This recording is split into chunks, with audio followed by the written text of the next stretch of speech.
চোখে ভুল দেখছি নাকি লাগে ধাঁধা সব এই যে এক আজব কেস তাকে যে করবে ফেস হারাবে ধৈর্য হারাবে সবই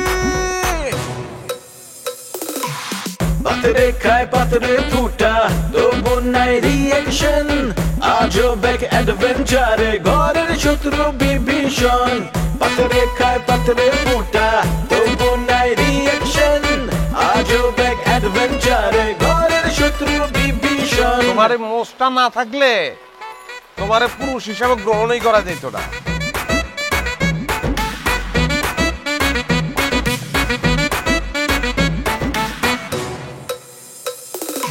হুশ নাই তবু তার আওয়াজে বেহুশ পুরা দুনিয়া এই মুখের কথা কাইরা নেয় জাস্ট একটা থাবা দিয়া এই কিছু ঘটায় কিছু রটায় কিছু ঢাকে ছাই দিয়ায় অন্যের ঘরে দুঃখ দেখা পাগলায় হয় দরদিয়া কারো মনে শান্তি নাই আবার কাউরে কিলায় ভূতে শয়তান যখন লারে চারে গিদায় পান্তা ভাতে রাজনীতির পলিটিক্স আর পলিটিক্সের রাজনীতি বিপদ আপদ দেখা কয় মামা নাইগা কোনো গতি পাতরে খায় পাতরে ফুটা তবু নাই রিয়েকশন আজব এক অ্যাডভেঞ্চারে ঘরের শত্রু বিভীষণ আপনি আমাকে বিয়ে করে প্রতিশোধটা নিয়ে নেন আপনার বাবা যেমন কাউকে না জানিয়ে বিয়েটা করে ফেলেছে আপনিও করেন খুব ভালো বুদ্ধি বের করছো তুমি একটু আম্মাকে বোঝাও আম্মা খুব বাড়াবাড়ি করছে বাড়াবাড়ি কি আছে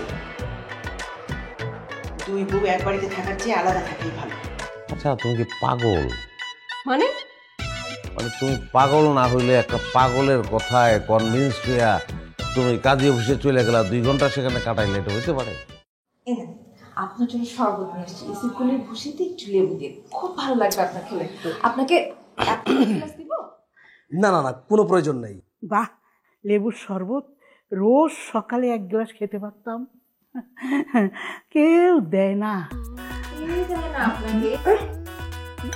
এই যে আজ থেকে প্রত্যেক দিন সকালবেলা আপনি 1 গ্লাস লেবুর শরবত পাবেন আমার থেকে কোনো চিন্তা নেই না খাওয়া যাবে না তোমার শরবত কেন খাওয়া যাবে না তুমি যদি অত কিছু মিলাই দিয়ে থাকো কি মিলাবো অনেক কিছু তো মেশানো থাকতে পারে যে বস করার মন্ত্র ফন্ত্র কত কিছু যেভাবে এই বাড়িতে ঢুকে হয়েছে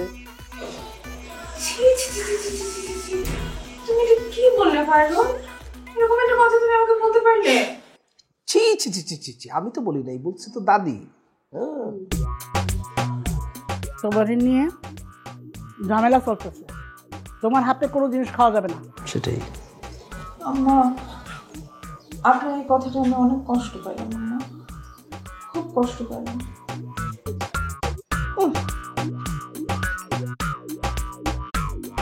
কথাটা কি ঠিক হইলো অবশ্যই ঠিক হয়েছে চেষ্কায় তেসকা মিলে বাইকনে শুটকি মিলে এটা যেমন শয়তান ওর সাথে শয়তানি করা উচিত ঠিক কইছস আচ্ছা সালেহা কই আমার কাছে কয়দিন ধরে আসে না আমার দ্বারা একটু পাঠাই দিদি ঠিক আছে মন টন খারাপ আর কি আচ্ছা তোমার যেটা কিছু এটাই তুমি আমার পাশে থাকবা শয়তানে কি কি করা লাগে ওর উৎখাত করতে সমস্ত কিছু আমি করবো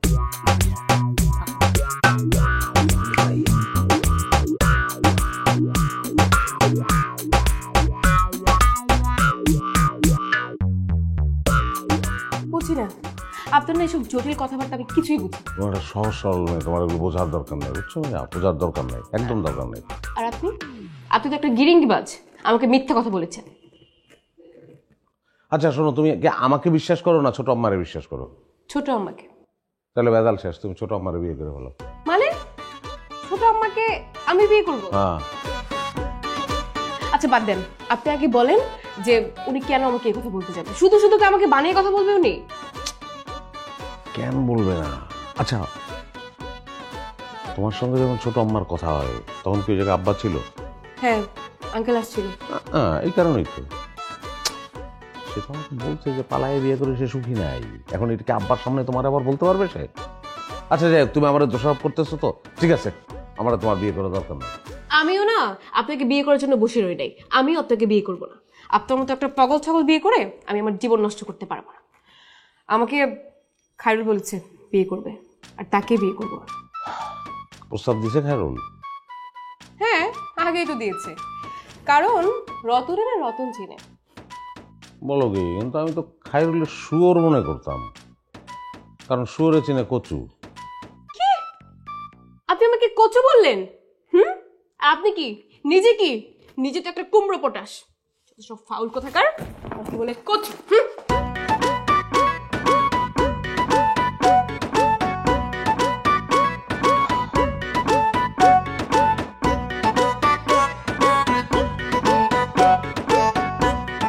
না না সালাম সাহেব, আমি দেখলাম তো মাত্র, না অনেক জায়গায় প্রবলেম, কোটেশনটা তো ঠিক নেই। আচ্ছা ঠিক আছে, আপনি কালকে অফিসে আসেন, সরাসরি কথা বলবো। রাখছি।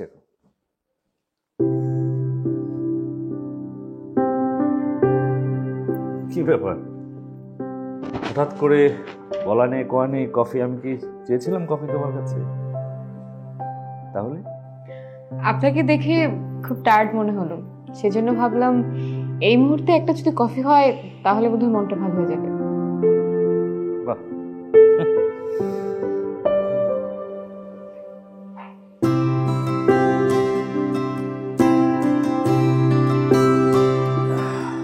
বাহ, চমৎকার কফি বানিয়েছো তো। কিছু বলবা? না ভাইয়া, আসলে মনটা খুবই খারাপ। তোমার মন খারাপ? মন তো খারাপ হওয়ার কথা আমার। বিয়ে করার জন্য প্রিপারেশনটা নিলাম, কিন্তু ঘটনা ঘটালো আব্বা উল্টো নিজে বিয়ে করে নিল। একটা জিনিস কি খেয়াল করেছেন? আপনার মতোই কিন্তু আমার ঘটনাটাও। কেমন? দেখতে পাচ্ছেন না নেওজ ভাই আমার সঙ্গে কি করছে?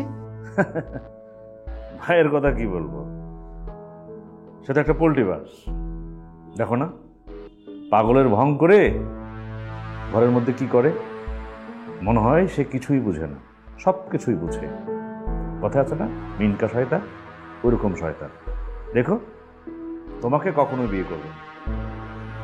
আচ্ছা, আপনার হঠাৎ এরকম কথা মনে হলো কেন? মনে না হওয়ার তো কোনো কারণ নেই, তুমি তো দেখলাম।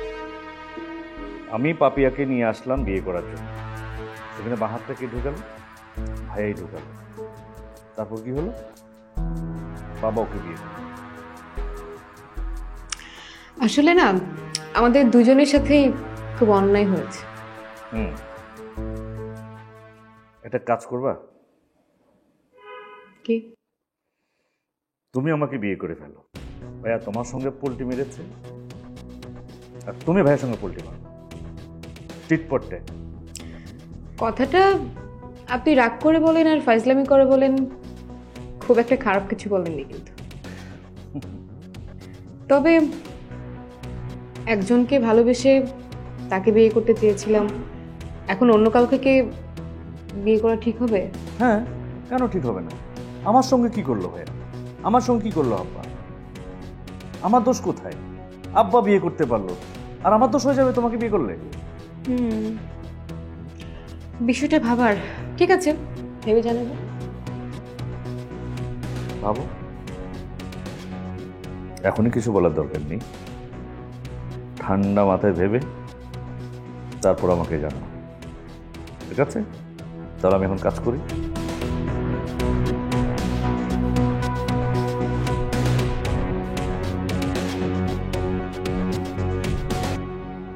বৌমা, তুমি তো আমার ঘরে আসো না, তোমার কাহিনী কি বলো তো একটু।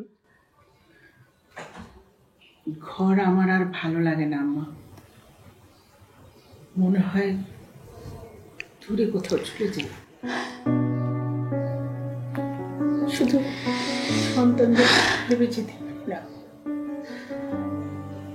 বিশেষ করে নেয়াজটার জন্য। আমার নেয়াজটা যদি সুস্থ থাকতো, আজকে হয়তো পুরো বিষয়টা অন্যরকম হতে পারে। সেই জন্য তো আমি আল্লাহর কাছে কান্নাকাটি করে যাচ্ছি বউ, তুমি ধৈর্য হারাইও না, আমি তোমার হয়ে লড়তেছি। ইকবাল অন্য যার সাথে যা খুশি বলুক, কিন্তু আমার সাথে কিছু বলবেন। থাক আম্মা, আপনি ওনাকে মাফ করে দেন। আমি মাফ করবো না। আম্মা, ও তুমি? হ্যাঁ ইকবাল, এই বউ রেখে তুই বিয়ে করলি। দেখ, তোর হয়েও আমার কাছে বলতে আসছে, এই মানুষটা তুই কি কষ্টটা না দিলি। আম্মা, আমি জানি সালেহা আমাকে খুব ভালোবাসে, আর আমিও সালেহাকে ভালোবাসি। থাক, আপনি আর কিছু বলবেন না। আপনি আমাকে কিছুই করেন না, আর আমিও আপনাকে ভালোবাসি না। যা করি সেটা শুধু অভ্যাস মাত্র। হায় ইকবাল, এটা যে তুই কি করলি। ঠিক, আমি কষ্ট দিতেছি, কিন্তু আপনি যে আমারে কত কষ্ট দিতেছেন সেটা একটু ভাবছেন? আমি আবার কি করলাম? আপনি একটা নিরপরাধ মেয়ের এরকম কষ্ট দিতেছেন। ওই মেয়েটা নিরপরাধ, যাই না শুই না যে একটা সংসার ভেঙে ফেলাইলো, সে নিরপরাধ। আম্মা, ঠিক আছে, সে অপরাধ করছে, ভালো কথা, কিন্তু আপনার জন্য সে শরবত বানায় আনলো, সেই শরবত তো আপনি খাইলেনই না, তারপরে আবার একটা অভিযোগ দিলেন যে ওই শরবতে নাকি বিষ মিশিয়ে দিছে। এটা কোনো কথা হইলে এই কথা আপনি কইতে পারেন? আমি কই নাই, ফাইজুল কইছিল। তা হইতেও তো পারে, দিতেও পারে। অসম্ভব। যাক, আপনারা যা শুরু করছে তাতে আমার এই বাড়ি ছেড়ে চলে যাওয়ার ছাড়া উপায় নেই। তাই যাও।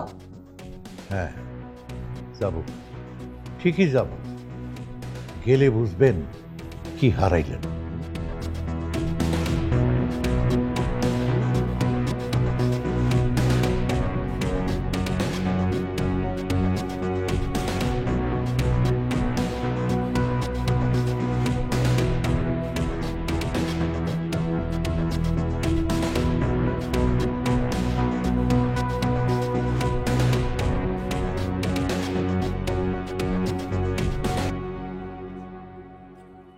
কিরে,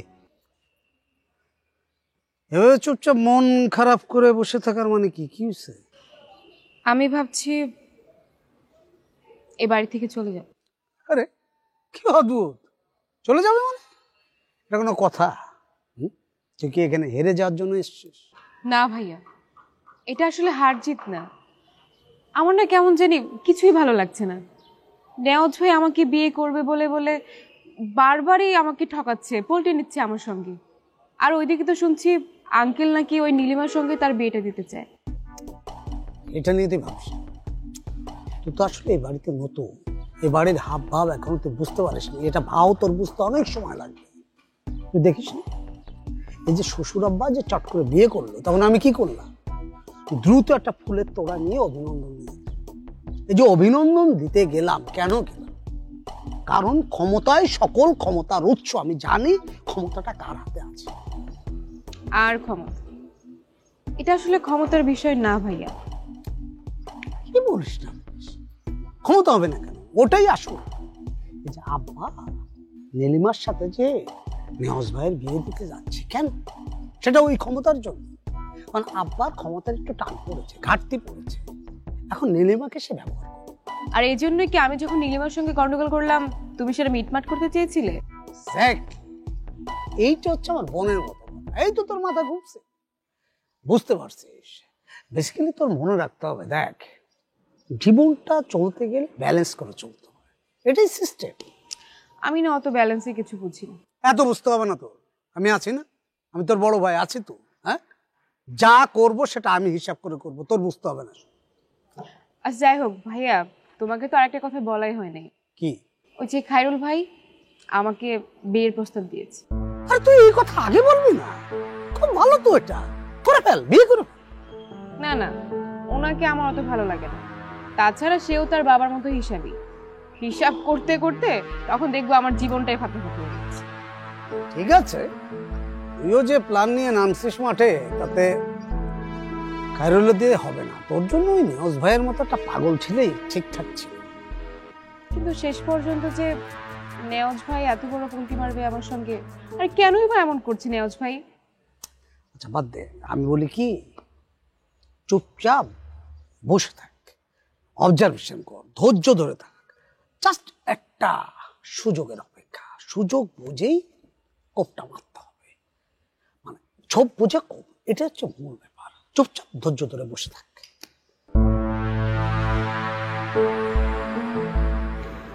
সেই জন্য তো বলছি আমি চলেই যাই। কি হবে? চলে যাওয়া কি কোনো সমাধান না?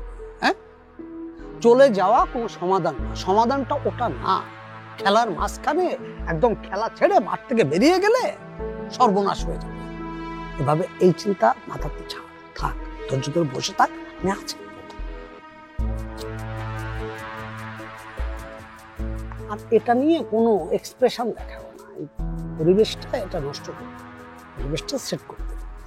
কি করবো, ধৈর্য আর না।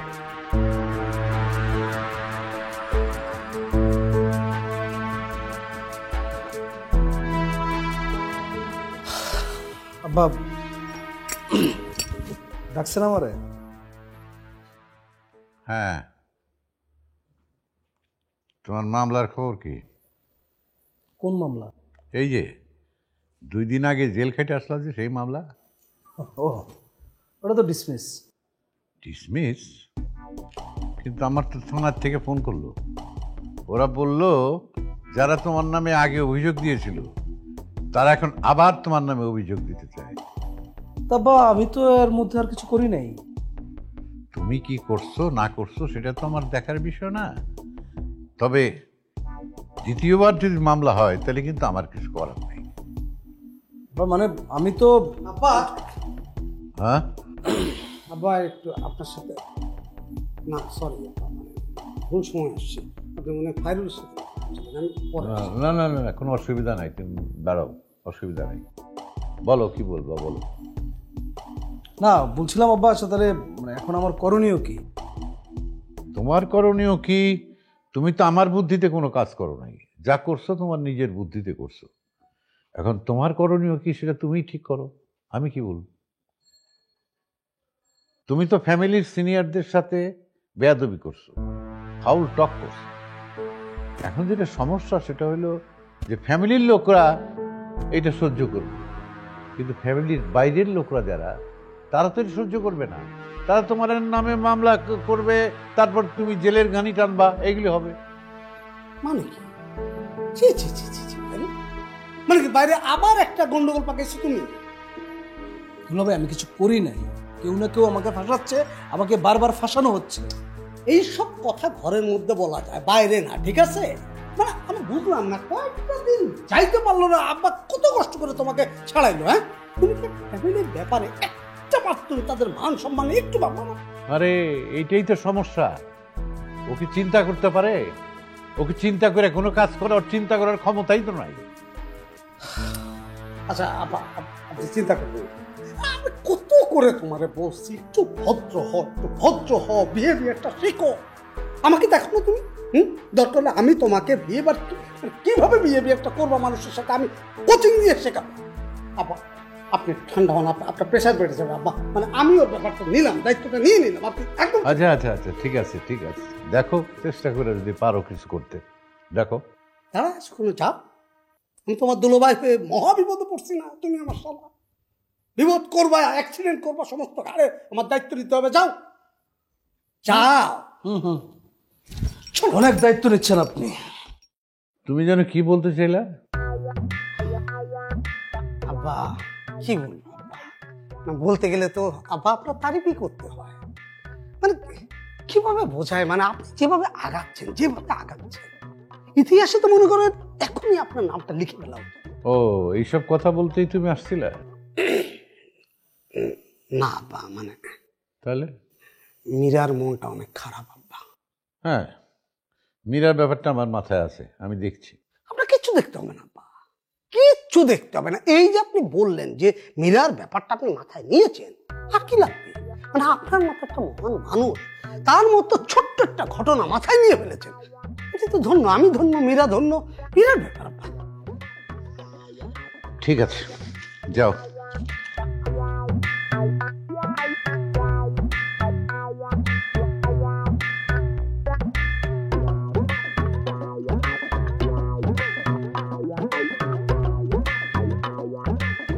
আপা, আমি জানি আপনি আমাকে পছন্দ করেন না, আর তাই আপনি আমার কাছ থেকে একটু এড়িয়েই চলেন, কিন্তু আমি কিন্তু আপনাকে অনেক পছন্দ করি আপা। তো আমাকে কি করতে হবে এখন? ইকবাল সাহেব বলেছেন এই বাড়ি ছেড়ে দিয়ে তার নাকি একটা ডুপ্লেক্স বাড়ি আছে, ওই বাড়িতে যে উঠতে, নতুন করে সংসার সাজাতে। ভালোই তো। এইভাবে হলে তো ভালোই হতো, খুব ভালো হয়, কিন্তু আমি তো আমার সংসারে সবসময় চেয়েছি মার মতো একজন বড় বোন থাকবে, দাদির মতো একজন শাশুড়ি থাকবে। এগুলো ছেড়ে কি আর আমি যেতে পারি বলেন? কোথায় যাব? আন্টি, দাদির ওষুধ শেষ। এসব কথা আমাকে বলার কি আছে? এখন থেকে এবারে কোনো কিছু নিয়ে আমাকে আর কিচ্ছু জিজ্ঞেস করবে না। Sorry aunty. আপা, আপনি নীলিমার কথায় কষ্ট পাবেন না, আমি আসার পর থেকেই দেখছি ওই তো এই বাড়ি দেখাশোনা করে রাখছে। নীলিমা শোনো,